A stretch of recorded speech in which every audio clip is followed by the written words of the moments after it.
What's good, YouTube, and welcome back to the channel. This is JNC Jib here, back on Tuesday after YCS Anaheim, and we are going to be looking at the top 32 breakdown and just general review of the event overall.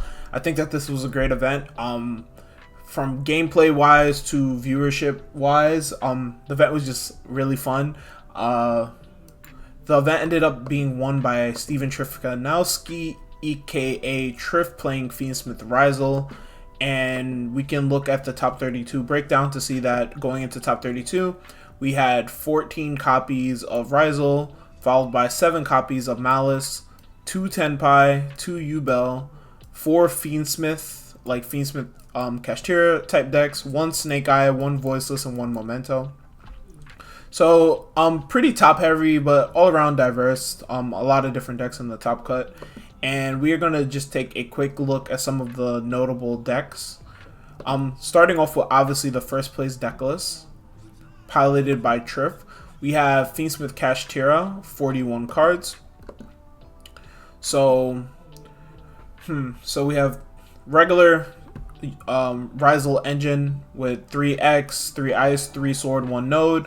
And then they opted to, thank you for the 5 gifts, this was appreciated.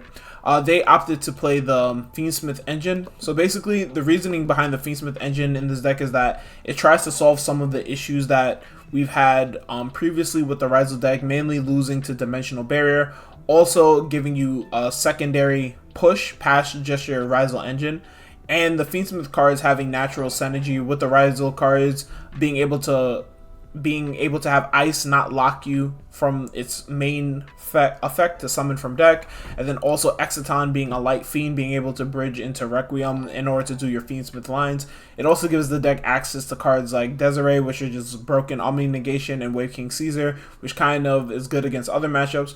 Also, Lacrima being a level 4 and being able to send Fiendsmith in Paradise is a big deal in order to just get a lot of different interruptions.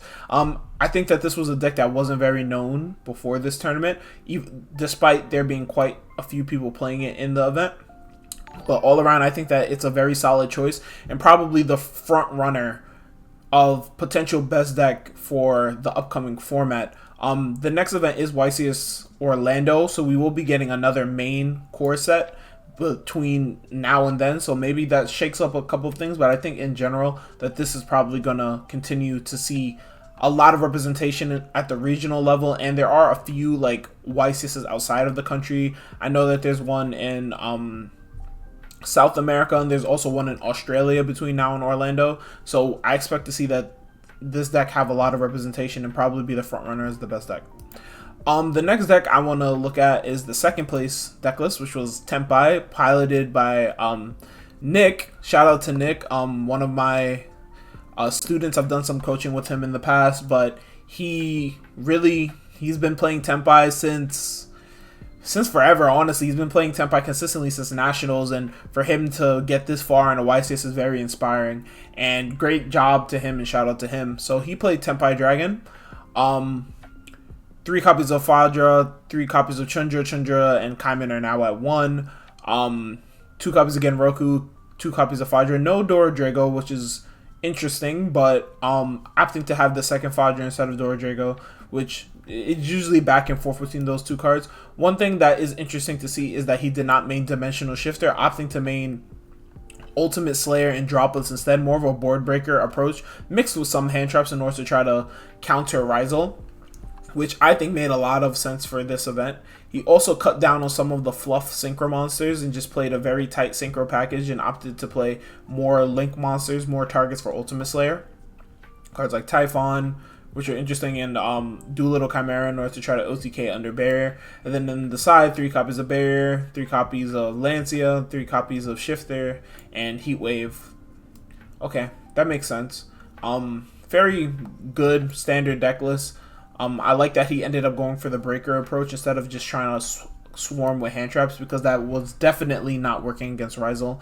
And yeah, so big congratulations to him. Now for some of the other deck lists that I wanted to look at. I wanted to at least look at one pure Ryzeal list. This is whose deck list is this? This is Chris Pike's deck list, so shout out to him. He played pure Ryzeal, ended up getting top 4.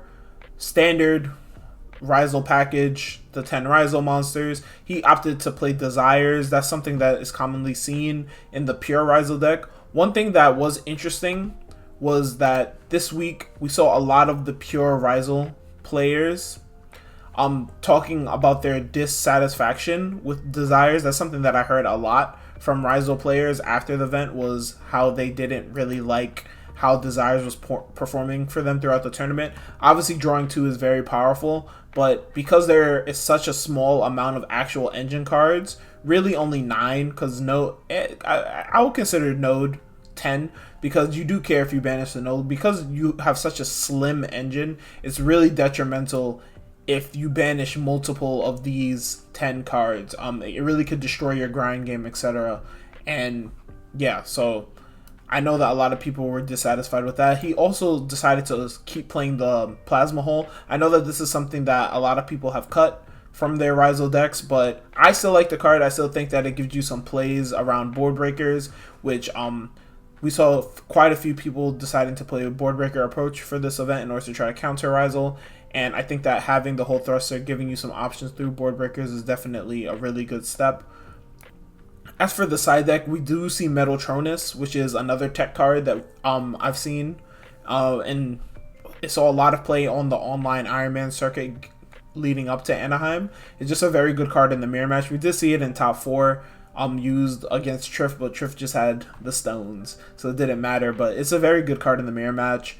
Basically a Forbidden Chalice that also has the option to remove the body. Good going first, good for getting level 4s on the board in order to try to help you to play in certain weird situations.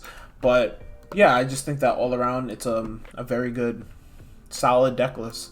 And congratulations to him. The next deck I wanted to look at is Mitchell Martin's deck. He was the Maliss player that got the farthest, but it seems that his deck list is not up. Neither with Asala. So I guess we're gonna have to look at somebody else's deck list. Yes. So this is a top 16 Maliss deck list. And for this deck list, this player opted to play Dimensional Shifter, which I'm a big fan of in this deck.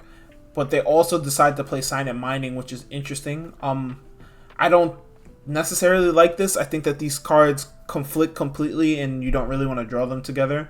But I do think that they do have some value in their own specific situations. But I just don't like how these cards are conflicting. And because they did play the Mining, they opted to play another Cyberus Extender in the form of EMP Meow Mine. Also, playing Boldrick instead of the second Druisworm is interesting. I just felt that Druisworm was just a way better card than Boldrick. Boldrick not really having too much value.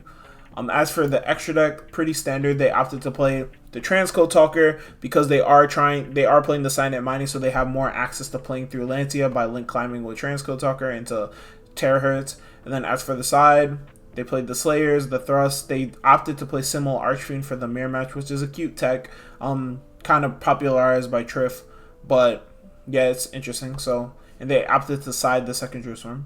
All around interesting list. Then the last list that I really wanted to take a look at was, I wanted to just show off, and we've already seen it earlier on the channel. I wanted to see my list because I did think that I had a different approach to a lot of the other Maliss decks, and I opted to go for a striker approach. You've already seen the profile up on the channel, so I won't go over it for too long, but I just felt that the striker engine allowed the deck in order to play around hand traps really well, and also gave you outs to detonator, which I felt the deck had an issue with. Opting to go for more of a board breaker approach with not a lot of hand traps between the main side, and yeah, I just thought that it was quite interesting. I also wanted to take a look at Jeff Jones's list because I know he also played the deck, so I wanted to look at Jeff's list. And for Jeff's list, he opted to play 41 cards playing the Kashtira engine, which he played 2 copies of Unicorn, 1 copy of Fenrir, 1 copy of Birth, and 1 copy of Fistspell. So this was like another approach that you could have gone with. Instead of playing the striker cards or just Silent Mining, you could have played the Kashtira cards as a secondary engine. It allows you to have some plays through Lancia, and it's just a very good secondary engine in order to try to get more bodies on the board, in order to try to link climb early. He opted for a mix of hand traps and breakers, playing 12 hand traps, not including the Bishiels, and then 2 copies of Dropless, 2 copies of Tactics, which is interesting. But just a mix of hand traps and breakers. As for the side, not maining the shifter, but siding the shifter, Lancias. Yeah, just very interesting deck list. I like the Kashtira cards. I do think the Striker cards are a little bit better, but this is definitely a good second option. So I want to go back to the pie chart and think about what the implications of the ban list will have on the upcoming format. Now that we can kind of assume that Snake Eye, Tenpai, and Yugioh are kind of going to see a fall off, which they did have some representation in this top cut, these 3 decks. We did already see the premiere of Maliss and Ryzeal coming out, and them already taking over the meta, surpassing what we already had, just with those decks pretty much still in the format in their full, quote-unquote, full power of where they were last format. Obviously, Snake Eye and Tenpai have some slight hits, or Tenpai some slight hits before, and Snake Eye major hits with Popular and Snake Eye Ash being at 1. But now that Original is banned and Tenpai has been hit even more consistency-wise, and Yugioh losing Phantom to 1, I think that Ryzeal and Maliss will continue to grow in popularity and will soon move closer towards a 3, maybe 4 deck format with the release of Supreme Darkness in the Blue Eye structure deck. I expect to see that deck eventually take up some part of the pie chart with the Blue Eye strategy. But I think for the time being, we're going to see kind of, and I'm very excited for it, we're kind of going to see, I would expect Ryzeal, the pure deck, like with Desires and Crossout, Maliss, and then probably the most popular deck will be the Ryzeal Fiendsmith deck, just because Triff won with it. People are going to try it out a lot. But I think that those 3 decks are definitely the front runners, followed by the Kashtira Fiendsmith deck. I think that deck is also very solid going into the next format. So I expect those 4 decks in order to really be the front runners going into the next format. But I want to hear what you guys have to think about it in the comment section. And with that being said, have a great day, and I will see you guys in the next video. Peace.